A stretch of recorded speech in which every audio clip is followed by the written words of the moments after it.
السلام علیکم ورحمۃ اللہ وبرکاتہ۔ ناظرین، آپ دیکھ رہے ہیں مسلم فریڈم فائٹرز کی سیریز کی ایپیسوڈ 9۔ ناظرین، یہ زخموں سے چور میدان جنگ میں پڑا تھا، جبکہ اس کے غلام اسے ہر جگہ ڈھونڈتے پھر رہے تھے۔ پھر بے شمار زخمیوں اور لاشوں میں ایک آدمی کو ڈھونڈنا مشکل کام تھا۔ زخمی حالت میں اس کے حلق سے آواز بھی نہیں نکل پا رہی تھی۔ بڑی مشکل سے اس نے ہمت جمع کر کے اپنے غلام کو آواز دی، جو آواز سن کر دوڑے چلے آئے اور اسے فوراً میدان جنگ سے اٹھا کر لے گئے۔ ناظرین، یہ زخمی شخص اپنے وقت کا سلطان تھا، جسے سلطان شہاب الدین محمد غوری کے نام سے دنیا جانتی ہے۔ آپ دیکھ رہے ہیں ٹروتھ ہسٹری چینل اور مسلم فریڈم فائٹرز کی سیریز میں ہم آج آپ کو سلطان شہاب الدین محمد غوری کی داستان دکھائیں گے۔ ناظرین، 12ویں صدی عیسوی میں ہندوستان کے علاقے غزنی اور ہرات کے درمیان ایک ریاست واقع تھی جسے غور کہا جاتا تھا۔ اسی مناسبت سے یہاں کے لوگ غوری کہلاتے تھے۔ 1255 میں یہاں ایک حکمران آیا جس کا نام تھا علاء الدین۔ اس نے غزنی کو بھی فتح کر لیا۔ اس کی موت کے بعد اس کی سلطنت اس کے 2 بھتیجوں کے ہاتھ آئی۔ ایک کا نام تھا ریاض الدین اور دوسرے کا شہاب الدین۔ شہاب الدین سلطنت کا سلطان نہیں بنا تھا، بلکہ اس کا بھائی ریاض الدین سلطنت کا بادشاہ بنا تھا۔ اس نے اپنے بھائی شہاب الدین کو اپنا نائب بنا لیا اور فوج کا سپہ سالار بھی مقرر کر دیا۔ ناظرین، شہاب الدین ایک زبردست جنگی کمانڈر تھا، جس نے غوری سلطنت کو ہندوستان کے اندر بھی پھیلانا شروع کر دیا تھا۔ سب سے پہلے شہاب الدین نے ملتان پر حملہ شروع کیا، جہاں کرانتی خاندان حکومت کر رہا تھا۔ شہاب الدین غوری نے 1175 کو کرانتیوں کو شکست دے کر ملتان کو فتح کر لیا، اور اس کے بعد اوچ کے قلعے کا شہاب الدین غوری نے محاصرہ کر لیا۔ یہاں کے راجا کا اپنی بیوی سے بہت سخت جھگڑا چل رہا تھا۔ وہ اپنے شوہر کو قتل کرنے پر تیار ہو چکی تھی۔ جب شہاب الدین غوری کو اس کے جاسوسوں نے اس جھگڑے کی خبر دی، تو شہاب الدین غوری نے اس رانی کے پاس جو بادشاہ کی بیوی تھی اپنا قاصد بھیج دیا۔ قاصد نے جا کر رانی کو پیغام دیا کہ اگر وہ قلعے پر حملہ کرنے میں غوریوں کی مدد کرے تو قلعہ فتح کرنے کے بعد سلطان شہاب الدین محمد غوری اس کی بیٹی کو ملکہ بنا لے گا۔ رانی اس شرط پر مان گئی کہ قلعہ فتح ہونے کے بعد شہاب الدین اس کی بیٹی سے شادی کر لے گا۔ رانی نے اپنے شوہر کو زہر دے کر شہاب الدین محمد غوری کے لیے قلعہ کے دروازے کھول دیے۔ یوں اوچ قلعہ شہاب الدین غوری کے قبضہ میں آ گیا۔ قلعہ فتح ہونے کے بعد شہاب الدین محمد غوری نے اپنا وعدہ پورا کیا اور رانی کی بیٹی کو مسلمان کر کے اس سے شادی کر لی۔ ناظرین، اس کے بعد 1179 میں شہاب الدین نے پشاور بھی فتح کر لیا۔ ملتان اور پشاور کے بعد شہاب الدین غوری نے لاہور پر چڑھائی کر دی۔ ناظرین، لاہور پر ان دنوں محمود غزنوی کے خاندان کا ایک شخص خسرو ملک حکومت کر رہا تھا۔ 1181 میں شہاب الدین غوری نے لاہور کا محاصرہ کر لیا۔ خسرو ملک نے ہتھیار ڈال دیے۔ شہاب الدین غوری نے لاہور کو اپنی حکومت کا حصہ بنانے کے بعد خسرو ملک کو ہی اپنی حکومت کا لاہور میں گورنر مقرر کر دیا۔ اس کے بعد شہاب الدین غوری نے سندھ پر حملہ کیا اور دیبل کا مشہور شہر، جسے محمد بن قاسم نے بھی فتح کیا تھا، اسے بھی شہاب الدین غوری نے فتح کر لیا۔ اس کے علاوہ سندھ کے کئی اور علاقوں کو فتح کرنے کے بعد شہاب الدین غوری افغانستان واپس چلا گیا۔ لیکن لاہور میں خسرو ملک نے کھوکھروں اور ہندوؤں سے اتحاد کر کے لاہور میں بغاوت کر دی۔ 1186 میں شہاب الدین غوری نے پھر فوج لے کر لاہور پر چڑھائی کر دی۔ خسرو ملک نے کچھ عرصے تک تو قلعہ میں بند رہ کر شہاب الدین غوری کا مقابلہ کیا، لیکن پھر ہتھیار ڈال دیے۔ شہاب الدین نے خسرو ملک کو لاہور کی حکومت سے ہٹا دیا اور لاہور کو ملتان کے حاکم علی کرداج کے کنٹرول میں دے دیا۔ پنجاب کے بعد شہاب الدین غوری کے سامنے ایک اور چیلنج تھا۔ یہ چیلنج شمالی ہندوستان راجپوت سلطنت تھی۔ سلطنت کا سب سے بڑا راجا پرتھوی راج چوہان تھا، اور پرتھوی راج کی سلطنت راجستھان، مدھیہ پردیش اور اتر پردیش پر مشتمل تھی۔ پنجاب اور ہریانہ کے وہ علاقے جو ابھی تک شہاب الدین غوری کے قبضے میں نہیں آئے تھے، ان پر بھی پرتھوی کا قبضہ تھا۔ ہندوستان کا شہر اجمیر راجا پرتھوی کا دارالحکومت تھا۔ شہاب الدین غوری کو اس سلطنت پر قبضہ جمانا تھا۔ 1196 میں شہاب الدین غوری نے پرتھوی راج کی سلطنت کے خلاف ایک لشکر بھیجا۔ ناظرین، سب سے پہلے شہاب الدین غوری نے اجمیر پرتھوی راج کے دارالحکومت میں اپنا ایک قاصد بھیجا۔ پرتھوی راج کو شہاب الدین غوری کے قاصد نے پیغام دیا کہ اسلام قبول کر لو اور ہتھیار ڈال دو۔ شہاب الدین غوری کی یہ دونوں باتیں پرتھوی راج نے مسترد کر دیں۔ اب شہاب الدین فوج لے کر نکلا۔ جواب میں پرتھوی راج بھی آ گیا۔ پرتھوی کے لشکر میں 300 ہاتھی تھے۔ دہلی سے 135 کلومیٹر دور بھارتی ریاست ہریانہ کے ضلع کرنال کے قریب ترابڑی کے علاقے میں دونوں فوجوں کا آمنا سامنا ہوا۔ ترابڑی اس دور میں ترائن کھلاتا تھا۔ دونوں فوجوں میں ٹکراؤ ہوا تو چونکہ شہاب الدین غوری کی فوج راجپوت فوج سے تعداد میں کم تھی اور راجپوتوں کو ان کے اپنے علاقے میں شکست دینا آسان بھی نہیں تھا، راجپوتوں نے زبردست حملہ کیا اور غوری کی فوج کے دائیں اور بائیں بازو کو شکست دے کر پیچھے دھکیل دیا۔ ناظرین، شہاب الدین فوج کے درمیانی حصے میں لڑ رہا تھا۔ اس دوران دشمن کے سپاہی لڑتے لڑتے شہاب الدین غوری کے قریب پہنچ گئے۔ پرتھوی راج کے بھائی نے شہاب الدین کو دیکھ لیا اور شہاب الدین پر تلوار کا وار کیا۔ تلوار شہاب الدین کے بازو پر لگی اور وہ زخمی ہو کر گھوڑے سے گر پڑا۔ دشمن شہاب الدین کو مردہ سمجھ کر چھوڑ کر چلے گئے۔ شہاب الدین کے گرتے ہی اس کے سپاہی بھی بھاگ گئے اور راجپوتوں کو فتح حاصل ہو گئی۔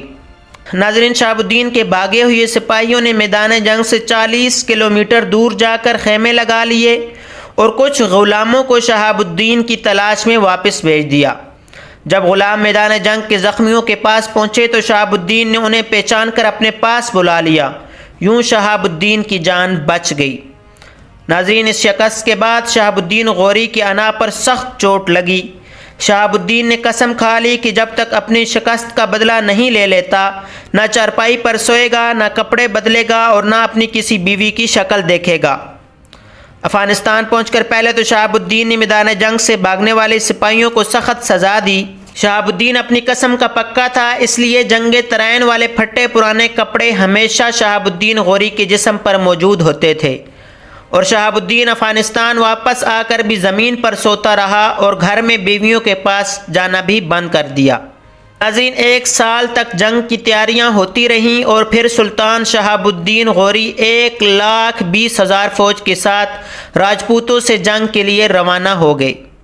شہاب الدین غوری نے طے کر لیا تھا کہ جس میدان میں سے شکست ہوئی اسی میدان میں دشمن سے اپنا انتقام لے گا۔ چنانچہ شہاب الدین نے ترائن کے اسی علاقے کا رخ کیا جہاں وہ 1 سال پہلے زخمی ہوا تھا۔ جواب میں پرتھوی راج بھی دیگر راجاؤں کی مشترکہ فوج کے ساتھ میدان میں نکلا۔ مورخین کہتے ہیں پرتھوی راج کی فوج کی تعداد 3 لاکھ تھی۔ یہ لشکر شہاب الدین غوری کے لشکر سے 3 گنا بڑا تھا۔ دونوں لشکر ترائن کے میدان میں پھر آمنے سامنے آئے۔ پرتھوی چونکہ پچھلی جنگ میں اس جگہ شہاب الدین کو ہرا چکا تھا، اس لیے راجپوتوں کے حوصلے بہت بلند تھے۔ جب رات ہوئی تو تمام راجپوت راجا جمع ہوئے اور انہوں نے شہاب الدین کو خط لکھا اور کہا، اے شہاب الدین، اگر تمہیں اپنی جان عزیز نہیں تو کم از کم اپنے غریب سپاہیوں پر تو رحم کرو۔ اگر تم جنگ کے بغیر واپس لوٹنا چاہو تو ہم تمہارا راستہ نہیں روکیں گے، اور اگر جنگ کی تو اے شہاب الدین یاد رکھو تمہیں شکست کھا کر ذلت کے ساتھ بھاگنا پڑے گا۔ شہاب الدین نے یہ خط پڑھ کر تحمل مزاجی سے کام لیا اور خط کا جواب لکھا کہ وہ خود سلطان نہیں ہے بلکہ اس کا بھائی ریاض الدین سلطان ہے، لہٰذا وہ اپنے بھائی سے اجازت لے کر صلح کرے گا۔ یہ جواب پڑھ کر راجپوت راجا خوش ہو گئے کہ فوری جنگ ٹل گئی ہے۔ وہ جشن منانے لگے۔ راجپوت راجاؤں کو کانوں کان خبر نہ ہوئی کہ شہاب الدین رات کے اندھیرے میں اپنی فوج کو جنگ کے لیے تیار کر رہا ہے۔ جب صبح ہوئی تو راجپوت رات بھر کے جشن کی تھکن اور نیند سے بے حال تھے، لیکن دوسری طرف شہاب الدین کی فوج جنگ کے لیے تازہ دم تیار کھڑی تھی۔ اب راجپوت یہ دیکھ کر گھبرا گئے اور جلد بازی میں اپنی صف بندی کی، جس کا راجپوت فوج کو نقصان اٹھانا پڑا۔ جب جنگ شروع ہوئی تو سلطان شہاب الدین کی فوج زیادہ منظم انداز میں لڑ رہی تھی، پھر بھی شام تک جنگ کا کوئی بھی فیصلہ نہیں ہو سکا۔ لیکن شہاب الدین غوری نے 12,000 فوجیوں کو آرام دے رکھا تھا اور ان کا کام یہ تھا کہ جب دشمن تھک جائے تو یہ 12,000 فوجی دشمن پر ٹوٹ پڑے۔ جب دن بھر کی لڑائی سے راجپوت تھک گئے تو اچانک سلطان شہاب الدین کے ان 12,000 فوجیوں نے دشمن کے مرکز پر دھاوا بول دیا۔ ان 12,000 فوجیوں نے تھوڑی ہی دیر میں تھکی ہوئی راجپوت فوج کو تتر بتر کر دیا۔ راجپوتوں کی ساری فوج بھاگ نکلی۔ شہاب الدین غوری کی تلوار نے 2 راجپوت راجاؤں خالے راؤ اور گووند راؤ کو بھی موت کے گھاٹ اتار دیا۔ پرتھوی راج خود ایک ہاتھی پر سوار تھا۔ اس نے اتر کر بھاگنے کی کوشش کی لیکن پکڑا گیا۔ بعد میں قید میں ہی پرتھوی راج کو قتل کر دیا گیا۔ بہرحال پرتھوی کے قتل کا واقعہ بہت متنازع ہے۔ صحیح بات کا کسی کو کوئی پتہ نہیں کہ پرتھوی کو کن حالات میں قتل کیا گیا تھا۔ پرتھوی راج چوہان کو آج بھی بھارت میں ہندو اپنا ہیرو مانتے ہیں۔ پرتھوی راج کی یاد میں بھارت نے پرتھوی میزائل بنایا اور پاکستان نے اس کا جواب غوری میزائل بنا کر دیا۔ ترائن کی جنگ کے بعد شہاب الدین محمد غوری نے بہار تک سارے ہندوستان کو فتح کر لیا اور پھر اس کے بعد غزنی واپس لوٹ گیا۔ اس دوران شہاب الدین کا بھائی ریاض الدین کا انتقال ہو چکا تھا۔ اس کی جگہ شہاب الدین کو سلطان شہاب الدین محمد غوری کے نام سے غزنی کے تخت پر بٹھا دیا گیا۔ لیکن سلطان جب افغانستان چلا گیا تو افغانستان میں سلطان شہاب الدین کے قتل کی افواہ پھیل گئی۔ افواہ پھیلتے ہی بغاوتیں شروع ہو گئیں۔ ان میں سب سے پہلے خطرناک بغاوت کھوکھروں کی تھی۔ یہ دریائے چناب اور جہلم کے درمیان رہنے والے لوگ تھے۔ انہوں نے ملتان اور لاہور پر قبضہ کر لیا اور غزنی جانے والی سڑک بھی بند کر دی۔ شہاب الدین فوراً ایک بڑی فوج لے کر ہندوستان پر حملہ آور ہوا۔ شہاب الدین غوری نے کھوکھروں کے بہت سے قلعے فتح کر کے ان کی بغاوت کو کچل دیا۔ مورخین کہتے ہیں کہ شہاب الدین نے اتنے کھوکھروں کو غلام بنایا کہ ان کے خریدار نہیں ملتے تھے۔ 1 دینار کے بدلے 5 کھوکھر غلاموں کو بیچا جاتا تھا۔ کھوکھروں کی بغاوت کچلنے کے بعد سلطان شہاب الدین غوری نے غزنی سے واپسی کا سفر شروع کیا۔ راستے میں دریائے سندھ کے کنارے سلطان شہاب الدین غوری نے اپنے لشکر کے ساتھ پڑاؤ کیا، لیکن 15 مارچ 1206 کو اس جگہ 20 کھوکھروں نے سلطان کے محافظوں سے نظر بچاتے ہوئے سلطان شہاب الدین کے خیمے پر حملہ کر دیا۔ سلطان کو چاقو کے 22 زخم لگے۔ سلطان شہاب الدین غوری موقع پر ہی دم توڑ گئے، جبکہ سلطان کے محافظوں نے بھی تمام قاتلوں کو موت کے گھاٹ اتار دیا۔ سلطان شہاب الدین محمد غوری کو اسی جگہ دفن کیا گیا جہاں سلطان پر حملہ کیا گیا تھا۔ آج بھی سہاوا کے قریب لوگ سلطان شہاب الدین غوری کی مزار پر جاتے ہیں۔ ناظرین، شہاب الدین محمد غوری کا کوئی بیٹا بھی نہیں تھا، اس لیے شہاب الدین کہا کرتا تھا کہ میرے غلام ہی میرے وارث ہیں۔ چنانچہ سلطان کے قتل کے بعد ایسا ہی ہوا۔ مختلف ریاستوں پر سلطان کے غلاموں نے حکومت قائم کر لی۔ ناظرین، آج کی ویڈیو میں آپ نے سلطان شہاب الدین غوری کے بارے میں جانا۔ آپ کو ویڈیو کیسی لگی کمنٹ باکس میں رائے ضرور دیں۔ ویڈیو پسند آئی ہو تو لائک شیئر کریں اور نئی آنے والی ویڈیو سب سے پہلے حاصل کرنے کے لیے بیل کے بٹن کو دبا دیں۔ ملتے ہیں اگلی ویڈیو میں۔ اللہ حافظ۔